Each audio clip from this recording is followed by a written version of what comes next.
Okay, good morning, everyone. Looking at the US stock markets, the Dow has earlier recovered from the double bottom formation around the 23,300 points level. Since then, the Dow has been consolidating between the 23,300 towards just below the 25,000 psychological level. After unable to cross above the 25,000 psychological level, we did see some of the renewed weakness on the Dow Jones over the past week, but over the past 2 days itself, we did see the Dow has formed a good hammer candle, and subsequently the recovery pattern over the short term was established on yesterday as the Dow closed above the EMA 120 level.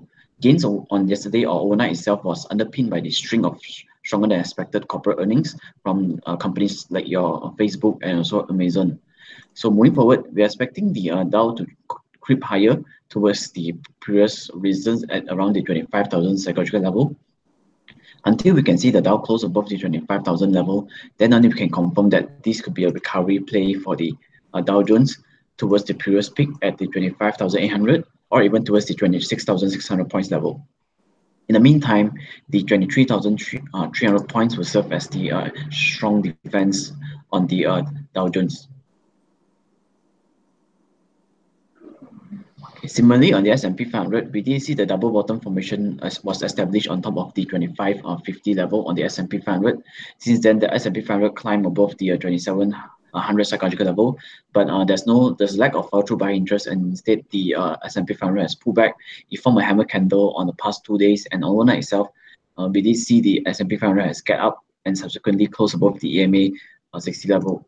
So moving forward, we're expecting the S&P 500 to creep higher towards the 2700, and upon the breakout of 2700, we could expecting further recovery on the S&P 500 towards firstly the 2750 and subsequently towards the 2800 psychological level. In the meantime, the 2600 will serve as the immediate defense, followed by the 2550 level on the S&P 500.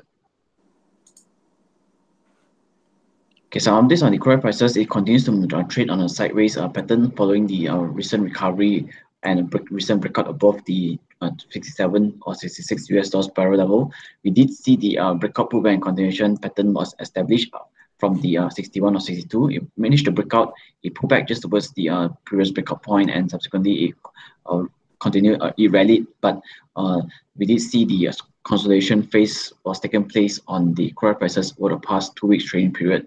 So for crude oil prices, we need to monitor for the next breakout above the 70 in order to see further upside towards the 75 or even towards the 80 US dollars per barrel level.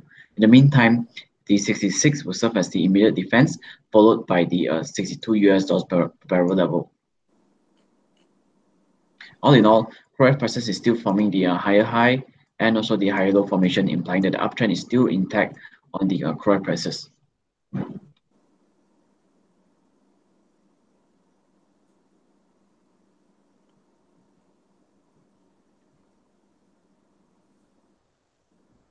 Okay, so on this on the local front, the FMKLCI has again entered a volatile trading period after it has hit an all-time high at the 1895 level on 19th of April.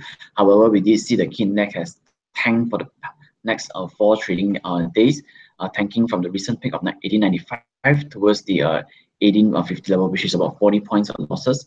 Subsequently, we did see some of the mild recovery play on the FMKLCI on yesterday as the key index recovered above the EMA 60 level. The EMA 60 level is also one of the very crucial support, as earlier on we did see the FMKLCI recover from the EMA 60 or the 1800 psychological level once, again here twice. It did breach below the below the EMA 60 level, but on the next day itself, we did see a recovery pattern was established on the key index. So similarly, we are expecting after a pullback, a 40 points pullback, we expect some of the mild bargain hunting activities on the FMKLCI to creep towards the 1880 or even towards the previous peak of 1890 level.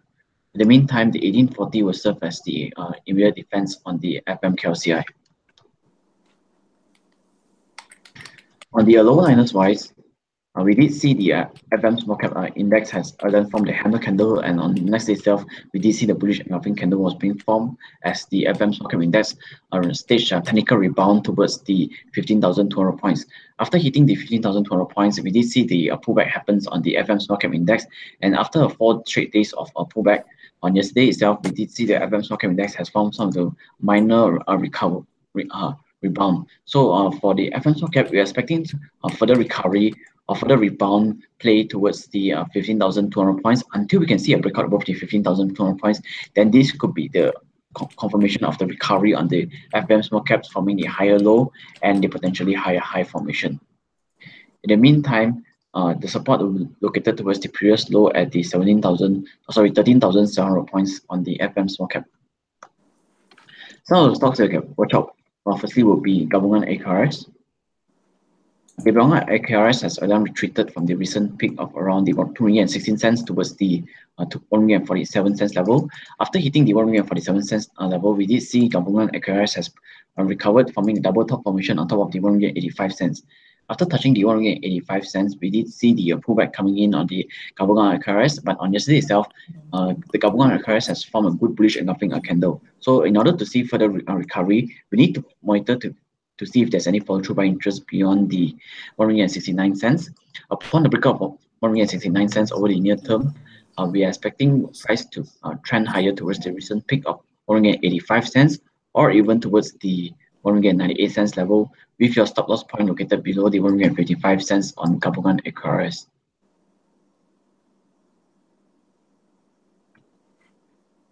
For DNO, price is quite similar with the Gabungan AKRS. Yes, again retreated from the intraday high of 80 cents towards the 55 cents level. After hitting the 55 cents, we did see a technical rebound on DNO towards the 67.5 cents. If from the double top formation, again is face some resistance along the 67.5 cents, and once again in mid of this month, we did see DNO has hit the 67.5 cents and subsequently pull back.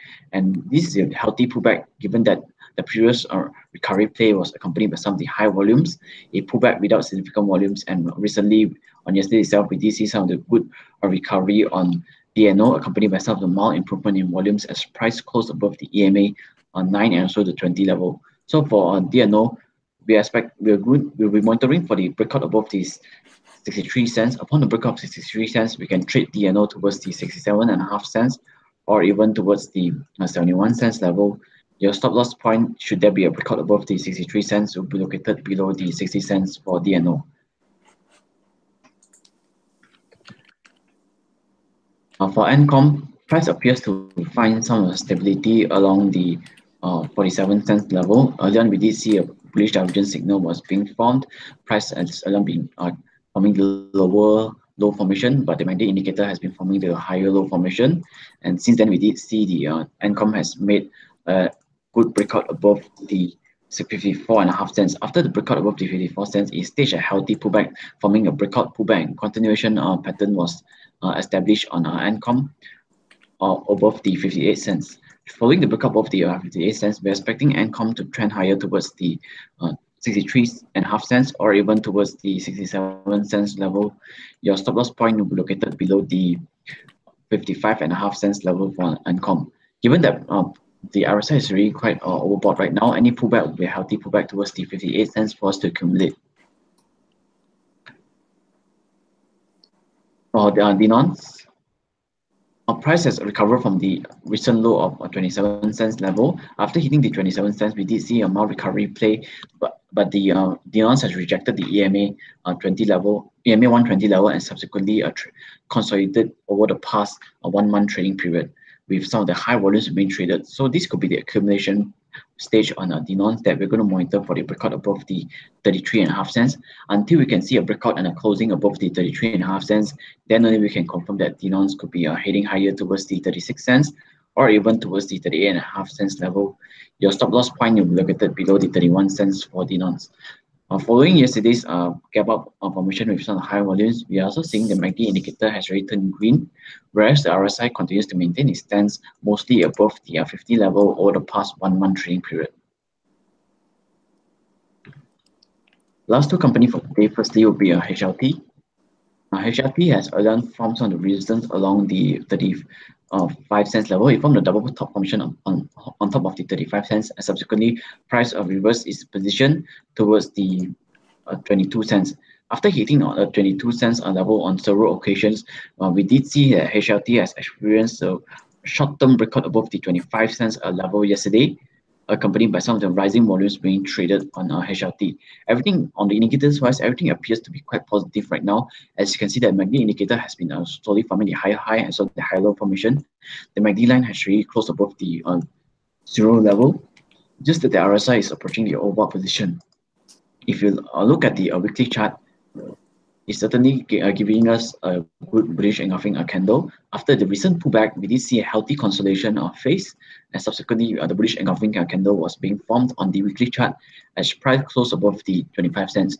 Should price continues to maintain its position above the 25 cents, at least for today, then the weekly chart could see the breakout above the 25 cents that we are expecting price to head towards the 27 cents or even towards the 30 cents level. Your stop loss point will be located below the 22 cents on HLT. The last company for today will be Sign Property. Sign Property is recovered from the 1 ringgit and 3-4 cents level. Subsequently, price has hit an intraday high of the 1 ringgit and 78 cents on the final trading day of last year, following the window dressing activities in big cap or large cap stocks.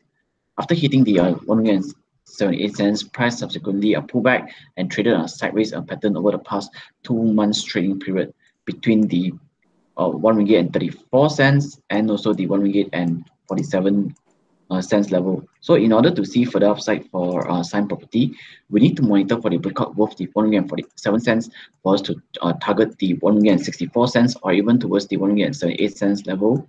Your stop loss point is pegged below the 1 ringgit and 34 cents level for Sign Property. The good thing is that the price has recently formed a good 2-day recovery pattern accompanied by some of the improvement in volumes. On indicators wise, the MACD indicator has already issued a buy signal yesterday, whereas the RSI has recovered to close above the 50 level yesterday as well. So if you have any questions, you can put in the chat box and I'll reply you shortly.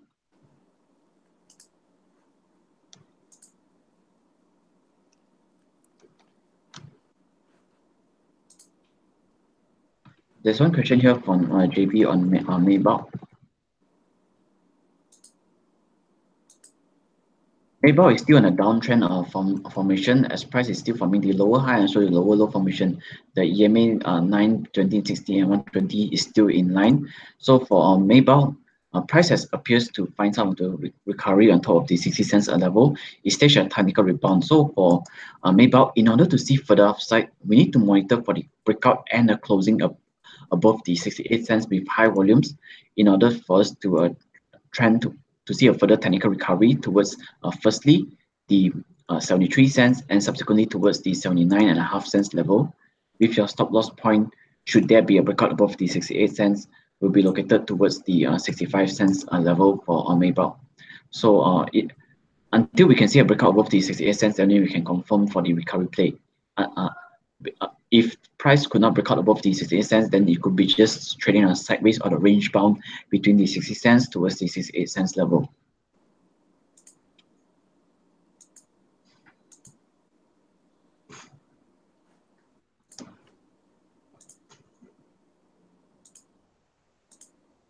If there's no further question, then we'll end the morning briefing for today. Thank you.